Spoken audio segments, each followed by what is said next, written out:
მიმდინარეობს უკვე ერთი თვია ტურნირი ფეხბურთში. ჩართული ვართ აჭარისწყალი ჯორჯია ამ მატჩებში. ორი თამაში უკვე მოვიგეთ. ეს თამაშები მიმდინარეობს კერძო და საჯარო სექტორის შორის. იმედია გავართ ფინალში და მოვიგებთ.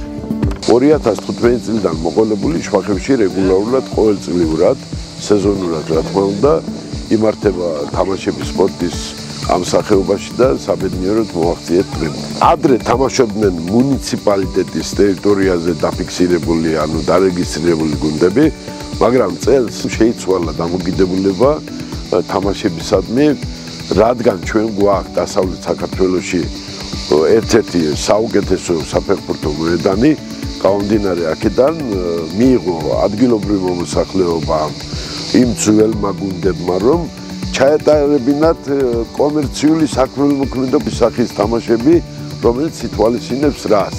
შეკრებილი საწევრო მოხმარდება საფეხბურთო კლუბის შექმნას, რომ შვახებს ყავდეს თავის საფეხბურთო კლუბი. ამ ეტაპისათვის 10 გუნდი იღებს მონაწილეობას ამ თამაშებში, ისინი ხდიან საწევროს, რომ ეს ფული გროვდება და შემდეგ დაიხარჯება დანიშნულებისგან.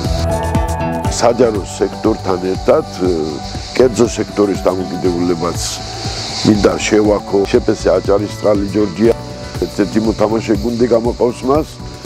ეს არის ერთგვარი სტიმული დანარჩენი საზოგადოებისადმი, რომ შვახებს აქვს ამის პოტენციალი, რომ ყავდეს ძლიერი საფეხბურთო გუნდი, რომელიც არა მარტო რეგიონალურ თამაშებში, არამედ რესპუბლიკურ თამაშებშიც მიიღებს მონაწილეობას.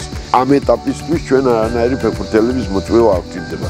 ადგილზე ყავს კვალიფიციური სპორტსმენები, რომელიც რომ ამ დონეზე, ამ თვალსაზრისით თავიანთ საქმიანობას გაამართლებენ და ბრწყინვალედ წარმართავენ. მოხარული ვარ, რომ ტურნირი ტარდება, ჩვენს ვიღებთ მონაწილეობას და ვემზადებით ფინალისთვის.